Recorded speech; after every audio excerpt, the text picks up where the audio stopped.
Probably one of the gruffest heroes and most toxic personalities in the MCU is Rocket, a character known for being a talking raccoon, despite him desperately wanting to deny that identity. That's how eyesight works, you stupid raccoon. Don't call me a raccoon! Despite this, Rocket has consistently been shown to hide a lot of vulnerability and emotion behind his mask of toxicity. It's a sort of defense mechanism that isn't that good at hiding who he really is. As Yondu rightfully points out in Guardians 2, Rocket is the most scared of them all. I know you play like you're the meanest and the hardest, but actually you're the most scared of all. Shut up. All of this was supposedly the result of Rocket having a very painful past he never wanted to talk about or admit to. As a result, Rocket was a character we actually knew very little about apart from references and implications. That is, until the final Guardians of the Galaxy movie. Sometimes it can be even more impactful to develop who a character is in the present to the audience for a while and then go back into their backstory, giving the audience the context of why a character is the way it is, to make us go, oh, that's why. Before we get started, as always, if you like this video, please subscribe. Please leave a like or a comment. It really helps boost this in the algorithm.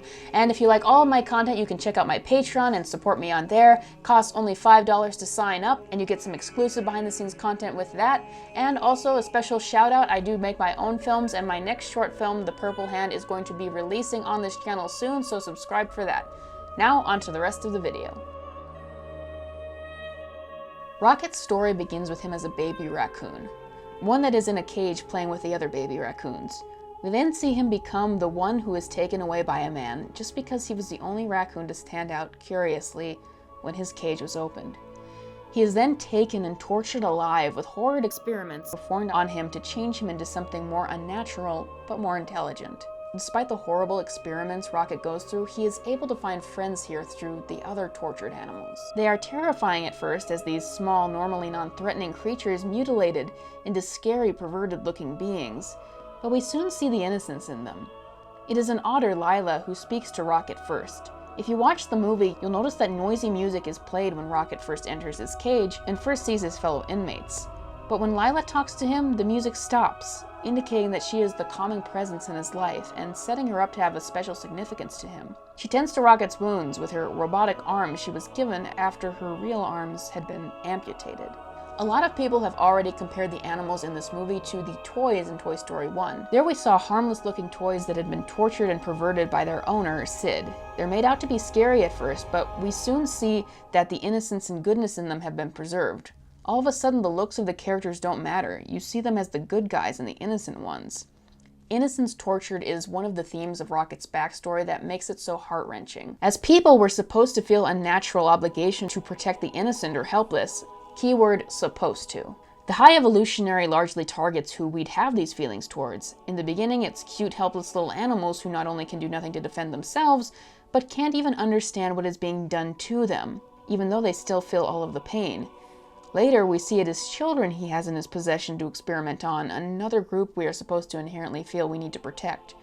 When we see some things or someone with such an innocent and naive nature, we never want them to be hurt or exposed to horrifying things. But the movie puts those things next to each other, constantly, in these flashbacks. The innocence and the wholesomeness of these characters feels even stronger when it's given such a dark contrast. Take the scene of the characters, mutilated, laying down in their dark cells, but simply picking names out for themselves. The walrus Teefs chooses a name for his teeth, but can't pronounce it correctly. Floor, a rabbit who has difficulty speaking, chooses their name simply because they are laying on the floor. Me be called Floor because me is lying on floor. You're lying on a floor, so your name is Floor? Yes. Once again, this shows a childlike and naive quality to the animals that makes us especially not want them to be hurt. They all talk about their hopes for a new life in the future, and their unfortunate trust combined with fear in the man who created them. The animals' naivete makes their creator, the High Evolutionary, not look so bad through their eyes for a brief amount of time. He congratulates Rocket for completing a test. The animals believe his word that he will bring them to a better world. It's almost enough to make the animals forget how he has tortured them and believe he is doing this for the greater good. He listens to a song which translates to, "Be not as you are, but as you should be," representing his mindset for changing everything. A variation of this song plays throughout each of these scenes, implying it as one of the themes of Rocket's story.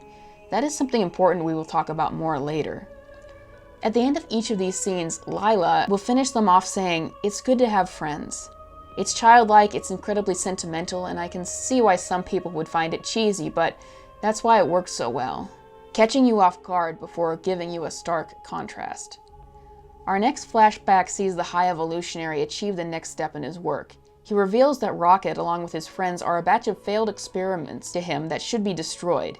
When he had formerly lied about giving them their freedom, he only wants Rocket alive for his brain.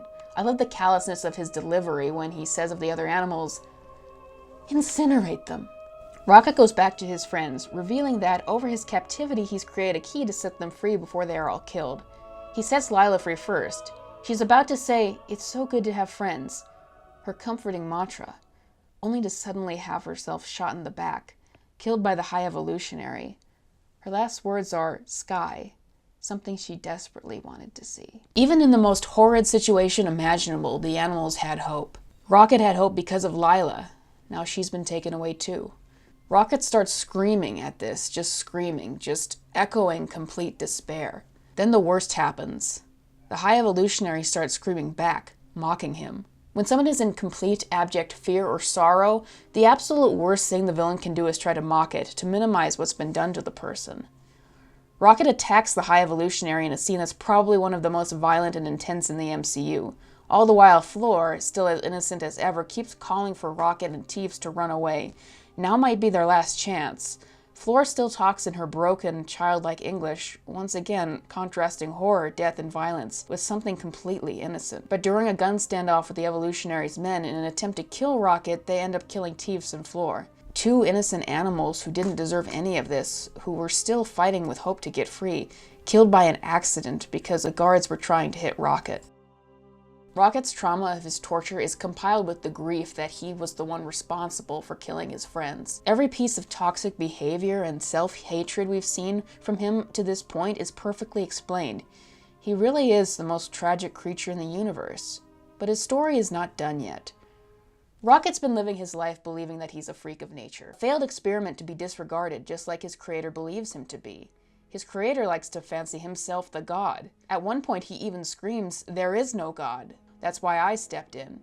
I find that quote very interesting considering this is a character called the High Evolutionary, and how the idea of evolution and religion have historically been at odds with each other. The High Evolutionary believes there is no god, and that he needs to correct everything, and that he is the judge of what has value or not. But the movie offers a counter to that. We see Rocket almost enter the afterlife, where he is finally able to meet Lila again. The afterlife implies that God does exist. Rocket echoes what the Evolutionary has told him, that he is nothing more than a freak with no purpose to be disregarded. But again, Lila counters him, telling him that there are the hands that make us and the hands that guide the hands. Once again, implying an even higher, more spiritual power at work, despite what the Evolutionary would like to believe. In the end, Rocket, this character who has been running from the past and hating his identity since we've been introduced to him, is able to come to terms with what he is, as indicated during his final fight with the High Evolutionary, when he finally calls himself Rocket Raccoon. The name's Rocket. Rocket Raccoon. He is able to free the rest of the animals and the children that the High Evolutionary captured, giving them a new life on Nowhere with the horrific acts of their enslaver finally put to an end. "Be not as you are, but as you should be," was the belief of the High Evolutionary that drove his terrible experiments. But that mantra was reapplied, I think, into something entirely different with Rocket's arc. Remember how that song was played throughout Rocket's backstory? He fancies himself a creep, as the opening song of the movie indicates. He doesn't belong anywhere. He was something to be experimented on and to be disposed of. Rocket finds that there is a purpose in everyone, even if they appear flawed or a part of a mistake. There is a higher power than the Evolutionary that gave Rocket's existence meaning in saving all of the creatures like him.